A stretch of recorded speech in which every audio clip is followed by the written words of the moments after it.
जय हिंद दोस्तों, स्वागत करता हूं अपने YouTube चैनल आईएएस मेंटोर में। आज की वीडियो हमारी निर्वाणा सीरीज की फोर्थ वीडियो होने जा रही है। इसमें हम क्या कर रहे हैं? इसमें हम एनडीए, टीडीएस, सीएपीएफ और सिविल सर्विसेज एग्जाम जो है उनके जितने भी क्वेश्चन आए हुए हैं, ठीक है, उनको हम यहाँ डिस्कस कर रहे हैं। अभी हम फंडामेंटल राइट से रिलेटेड जितने भी क्वेश्चन हैं उनको देख रहे हैं, ठीक है। यदि आपने इससे पहले की जो 3 वीडियो हैं वो नहीं देखी हैं तो आप जाके उसको देख सकते हैं, आपको काफ़ी फायदा होगा।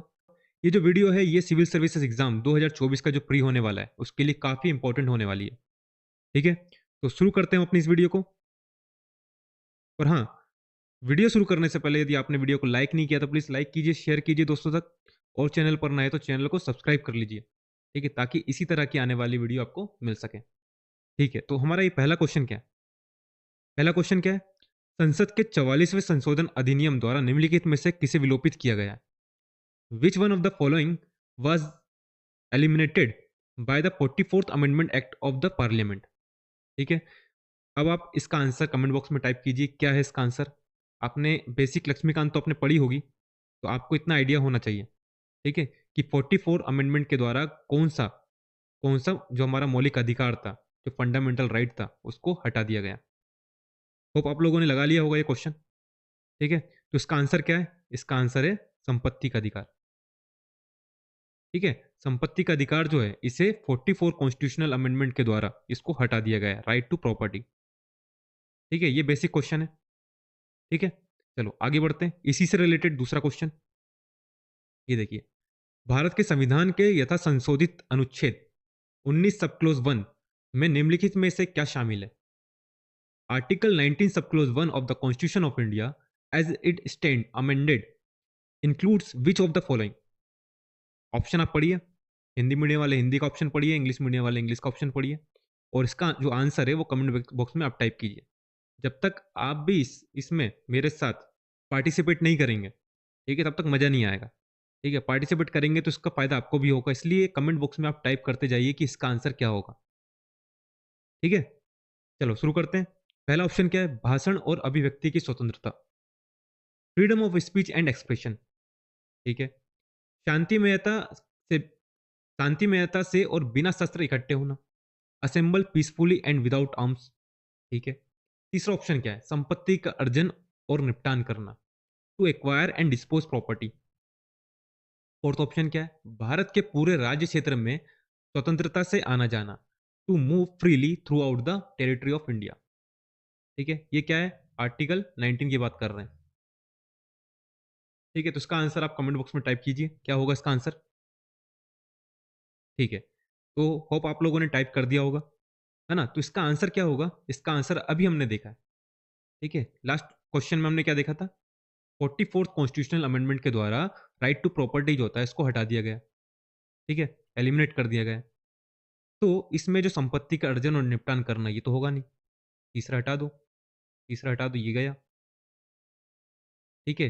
भाषण और अभिव्यक्ति की स्वतंत्रता है, शांतिमयता से और बिना शस्त्र इकट्ठे होना, भारत के पूरे राज्य क्षेत्र में स्वतंत्रता से आना जाना, ये तीनों जो हैं फंडामेंटल राइट हमको दिए हुए हैं 19 आर्टिकल 19 में, ठीक है। तो इसका आंसर क्या होगा? 1 to 4, ठीक है। इसका आंसर क्या होगा? 1 to 4। होप आप लोगों को मजा आ रहा होगा, ठीक है। ऐसे क्वेश्चन आपको टेस्ट सीरीज में देखने को नहीं मिलेंगे, ठीक है। इतने प्यारे क्वेश्चन आपको टेस्ट सीरीज में देखने को नहीं मिलेंगे, ये रिलेवेंट क्वेश्चन है, ठीक है, जो यूपीएससी ने खुद पूछे। वो देखो कैसे रिपीट होते हैं, ये आपने देखा, ठीक है। फिर देखिए ये क्वेश्चन फिर रिपीट हो गया, तो ऐसे क्वेश्चन रिपीट होते रहते हैं, ठीक है। तो अब आपको क्या करना है? आपको आर्टिकल 19 जो है, आर्टिकल 19 को अच्छे से पढ़ना है, ठीक है। आपने देख लिया आर्टिकल 19 पूछा जा रहा है, पीवाईक्यू में पूछा जा रहा है, ठीक है। तो आर्टिकल 19 आप लक्ष्मीकांत से उठाइए और उसको अच्छे से रिवाइज कीजिए, ठीक है। चलो आगे बढ़ते हैं। क्वेश्चन नंबर 3 हमारा, भारत के संविधान के अनुच्छेद 12 में यथा परिभाषित शब्द राज्य का सही अर्थ निम्नलिखित में से कौन सा है? Which one of the following is the correct meaning of the term state as defined in article 12 of the constitution of India? Option देखिए और इसका आंसर आप कमेंट बॉक्स में टाइप कीजिए, ठीक है। इसका आंसर मैं नहीं बताऊंगा आपको, इसका आंसर आपको बताना है, कमेंट बॉक्स में टाइप करके बताना है, ठीक है। तब मैं से समझूंगा कि हाँ आप लोग इसमें पार्टिसिपेट कर रहे हैं, ठीक है। चलो, इसका आंसर आप बताइए। हम क्वेश्चन के ऑप्शन पढ़ लेते हैं और आंसर आप टाइप कीजिएगा, मैं इसका आंसर नहीं बताऊँगा। इसका आशय केवल भारत सरकार से है। It refers only to the government of India. ठीक है, सेकंड ऑप्शन देखते हैं। इसका आशय केवल भारत सरकार और भारत की संसद से। It refers only to the government of India and the parliament of India.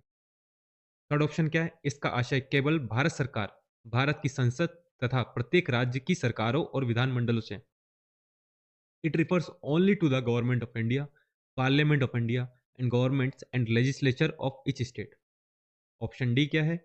इसका आशय भारत सरकार, भारत की संसद, प्रत्येक राज्य की सरकारों और विधानमंडलों तथा भारत के राज्य क्षेत्र के भीतर सभी स्थानीय और अन्य प्राधिकारियों से।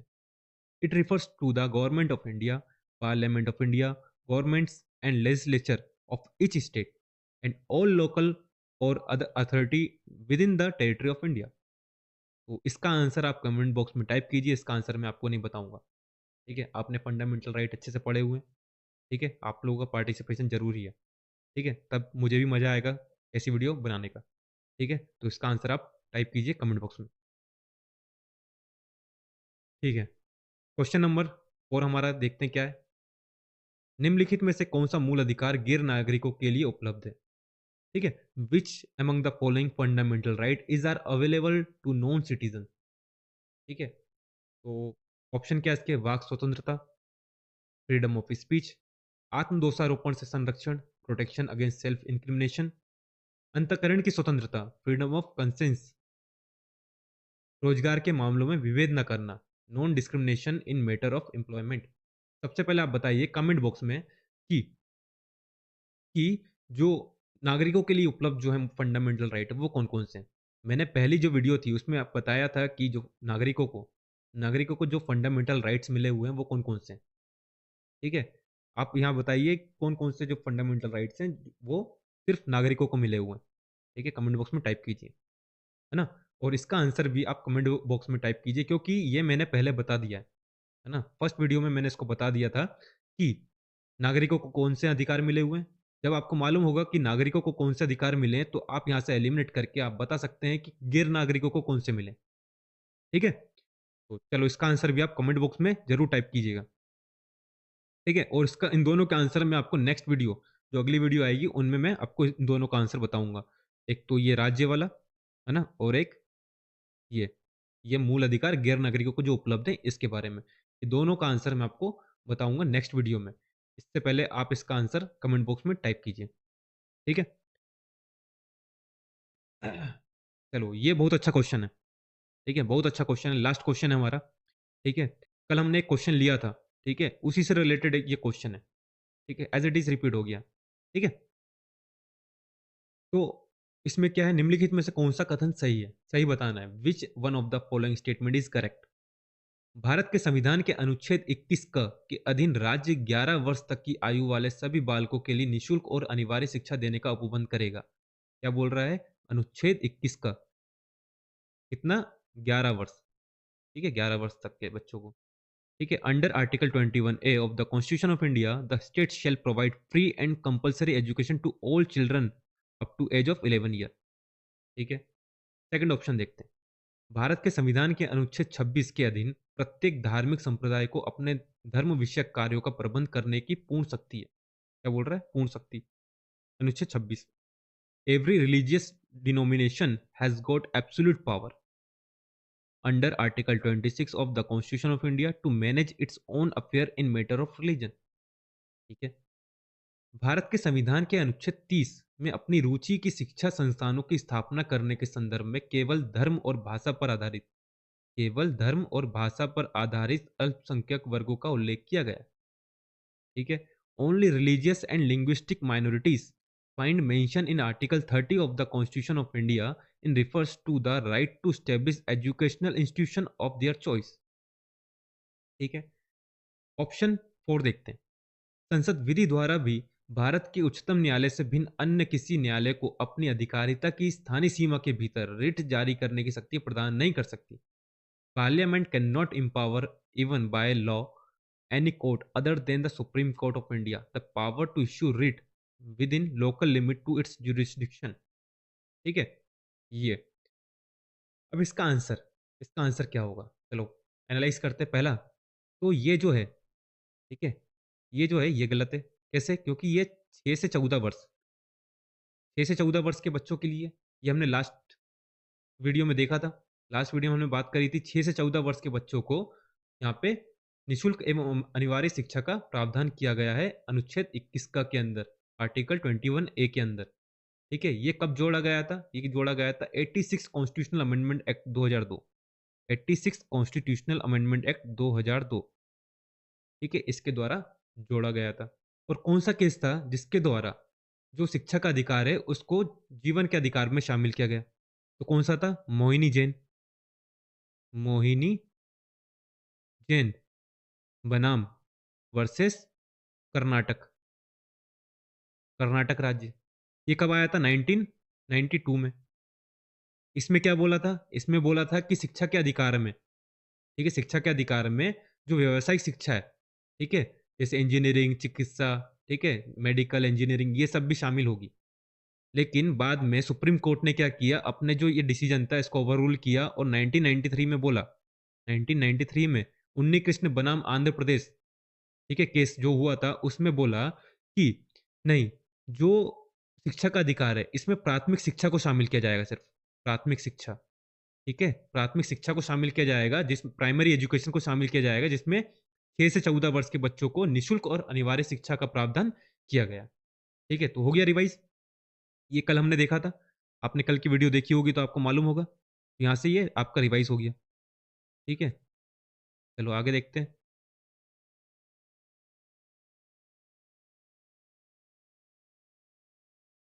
चलो, भारत के संविधान के अनुच्छेद 26, ठीक है? अब इसमें क्या बोल रहा है? पूर्ण शक्ति है, एब्सोल्यूट पावर है तो हमारे संविधान में एब्सोल्यूट कुछ भी नहीं है, ठीक है? एब्सोल्यूट कुछ भी नहीं है। यहाँ पे रीज़नेबल रिस्ट्रिक्शन है, रीज़नेबल रिस्ट्रिक्शन है, ठीक है? इसलिए ये भी गलत हो जाता है। रीज़नेबल रिस्ट्रिक्शन है इसलिए गलत हो जाता है, ठीक है? बी भी गलत हो गया। अब संसद विधि द्वारा भी उच्चतम न्यायालय से भिन्न अन्य न्यायालय को, तो ये बात गलत है। संसद बना सकती है, ठीक है?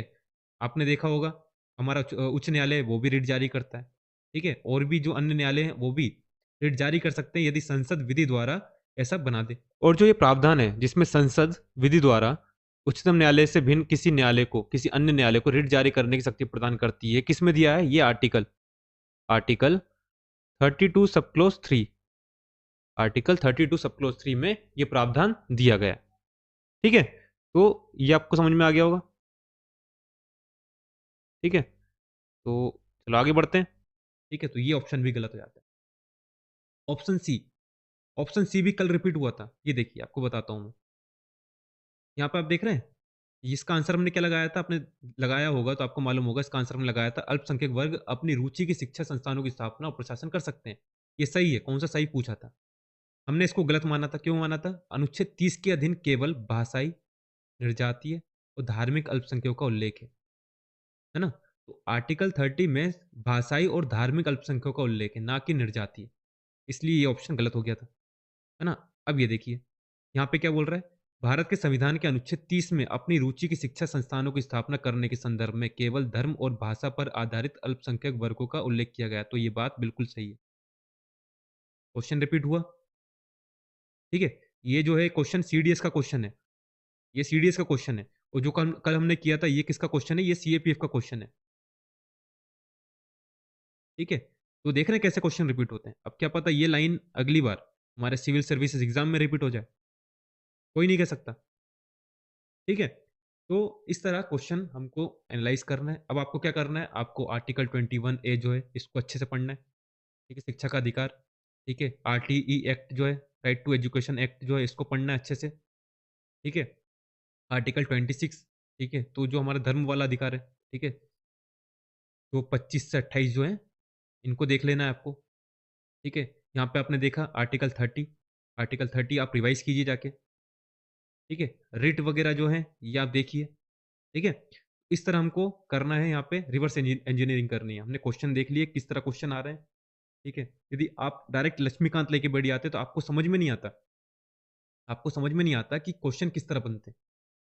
आपने यहाँ क्वेश्चन लगा लिए, अब आप जाके लक्ष्मीकांत उठाएँगे ना तो आपको अंदाज़ा हो जाएगा अच्छा इस तरह क्वेश्चन पूछ सकता है।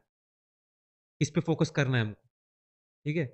तो ये पावर होती है पीवाईक्यू की, ठीक है? हमको एक आइडिया हो जाता है कि इम्पोर्टेंट क्या है, ठीक है? कौन से इम्पोर्टेंट टॉपिक हैं, ठीक है? इम्पोर्टेंट फैक्ट कौन-सा हमको याद रखना है, ठीक है? तो ये देखिए ये रिपीट हुआ, कल आपने देखा ये रिपीट हुआ, ये रिपीट हुआ, है ना? पूर्ण शक्ति वाला एक एब्सोल्यूट पावर वाला कल कल भी रिपीट हुआ था। शायद इसी में होगा, देखते हैं। 1 मिनट रुको। ये देखिए एब्सोल्यूट पावर, एब्सोल्यूट का यहाँ पे भी था। प्रत्येक धार्मिक संप्रदाय को धार्मिक और पूर्त प्रायोजन के लिए संस्थाओं की स्थापना करने और उनका अनुरक्षण करने का बेरोक, मतलब एब्सोल्यूट की बात कर रहा है ये, ठीक है? अनफेटेड राइट, ठीक है? मतलब एब्सोल्यूट की बात कर रहा है। एब्सोल्यूट कुछ भी नहीं होता। यदि आपने ये क्वेश्चन लगाया होता तो आपको यहाँ मालूम होता कि भाई एब्सोल्यूट कुछ नहीं है हमारे संविधान में, ठीक है? सब रीज़नेबल रिस्ट्रिक्शन है। इस तरह हमको सॉल्व करना है हमारे पीवाईक्यू, जिससे हमें थीम आइडेंटिफाई हो जाए, ठीक है? क्या होता है जो पीवाईक्यू होते हैं ना, इनको 3 लेवल पे एनालाइज़ किया जाता है। पहले तो आप पहले तो आपको क्या करना है, थीम जो है, थीम आइडेंटिफाई करना है, ठीक है? जो एरिया है, इम्पोर्टेंट एरिया जो है, ये आइडेंटिफाई करना है, ठीक है? पहला तो ये होता है, पहली स्टेप। दूसरी स्टेप क्या होती है कि आपको सर्च करना है, सर्च करना है, ठीक है? रिवाइज़ करना है जाके। अभी जैसे हमने थीम आइडेंटिफाई कर ली, अब आपका क्या यहाँ पे दायित्व बनता है, आपकी क्या रिस्पॉन्सिबिलिटी बनती है कि आपको जाके लक्ष्मीकांत में जो भी आर्टिकल यहाँ पे रिपीट हुए हैं, इसको आपको, ठीक है, पढ़ना है, रिवाइज़ करना है, ठीक है? तो आपका यहाँ पे सेकंड जो एनालाइज़ का जो स्टेप होती है, वो आपकी यहाँ पे पूरी हो जाएगी, आपको सर्च करना है। जब हम इन्वायरमेंट करेंगे तो वहाँ पे स्पीशीज़ का नाम आता है, ठीक है? कोई जीव का नाम आया है वहाँ पे, ठीक है? जीव-जंतु का नाम आया, तो आपको क्या करना है, उसको सर्च करना है, ठीक है? तो ये होता है सेकंड। सेकंड स्टेप होता है जो हमारे पीवाईक्यू होते हैं उसका एनालिसिस का। पहला क्या होता है, आपको थीम आइडेंटिफाई करनी है, एरिया आइडेंटिफाई करना है कि इंपॉर्टेंट कौन-सा है। सेकंड क्या होता है कि आपको सर्च करना है, गूगल कीजिए उसको, ठीक है? उसके बारे में इन्फॉर्मेशन आप इकट्ठी कीजिए। तो ये सेकंड होता है, ये आप खुद कीजिए यहाँ पे। हमने थीम आइडेंटिफाई कर दी, सर्च करके आपको क्या करना है वहाँ पे, इसका थोड़ा-सा डेटा आपको लेकर आना है, ठीक है? अभी जैसे आर्टिकल की है तो आर्टिकल को रिवाइज़ कीजिए, ये हो गया सेकंड। थर्ड क्या होता है? थर्ड स्टेप में आपको क्या करना है, आपको अपना एप्टीट्यूड जो है, एप्टीट्यूड एप्टीट्यूड डेवलप करना है। मतलब कि क्वेश्चन कैसे भी आएँ, आपको उसको सॉल्व करने का एप्टीट्यूड होना चाहिए, ठीक है? आपको एलिमिनेशन हो गया, जो हमारे क्वेश्चन होते हैं उनकी लैंग्वेज समझना, ठीक है? कैसी लैंग्वेज गलत होती है, कैसी लैंग्वेज सही होती है। जैसे जेनेरिक स्टेटमेंट होती है वो सही होती है, ठीक है? नेगेटिव स्टेटमेंट गलत होती है, किस तरह होती हैं, ये सब मैंने आपको बताया हुआ है। आप जाके जो प्लेलिस्ट है हमारी, ठीक है? एलिमिनेशन वाली जो है प्लेलिस्ट है, उसको जाके देखिए, आपको अंदाज़ा होगा, ठीक है? ये जो थर्ड स्टेप जो है पीवाईक्यू एनालिसिस की, ये मैंने उसमें बताई हुई है। अभी हमने क्या किया है, 2023 का जो पेपर है उसको सॉल्व किया हुआ है, 2021 का किया हुआ है, ठीक है? धीरे-धीरे बाकी भी जो पेपर है उनको भी सॉल्व कर लेंगे, ठीक है? तो ये थर्ड स्टेप आपको यहाँ से सीखने मिलेगी। फर्स्ट स्टेप हम यहाँ पे कर रहे हैं अभी, जो हमारे पीवाईक्यू हैं, सीडीएस, सीएपीएफ, एनडीए, ठीक है? सीएसई का भी करेंगे हम। इसका हम कर रहे हैं ये, थीम आइडेंटिफाई एरिया। सर्च आपको खुद करना है, ठीक है? सर्च जब आप खुद करेंगे तब आपको ज़्यादा इसमें बेनिफिट होगा, ठीक है? थर्ड स्टेप क्या है? एप्टीट्यूड डेवलप करना, तो ये मैं आपको करवा दूँगा, ठीक है? ये मैं आपको करवा दूँगा, कैसे करना है हमको, यहाँ पे मैं वीडियो बनाऊँगा, जो भी पीवाईक्यू है उसकी, ठीक है? और फिर आपको एक पेज में बना के भी दे दूँगा कि क्या-क्या आपको याद रखना है। तो जब इस चीज़ को आप अप्लाई करेंगे, ठीक है? तो वो आपको ज़्यादा हेल्पफुल रहेगा, ठीक है? तो होप आप लोगों को समझ में आया होगा कि क्या करना है हमको पीवाईक्यू में, ठीक है? तो वीडियो पसंद आई तो प्लीज़ वीडियो को लाइक कीजिए, शेयर कीजिए दोस्तों तक, और चैनल पर नए तो चैनल को सब्सक्राइब कर लीजिए ताकि इसी तरह की आने वाली वीडियो का नोटिफ़िकेशन मिल सके। और हाँ, जो बेल आइकन है उसको प्रेस करना ना भूलें, ठीक है? ताकि समय-समय पर आपको इस तरह की वीडियो का नोटिफ़िकेशन मिल सके, ठीक है? तो समाप्त करते हैं हम अपनी इस वीडियो को यहीं पर। जय हिंद, जय भारत।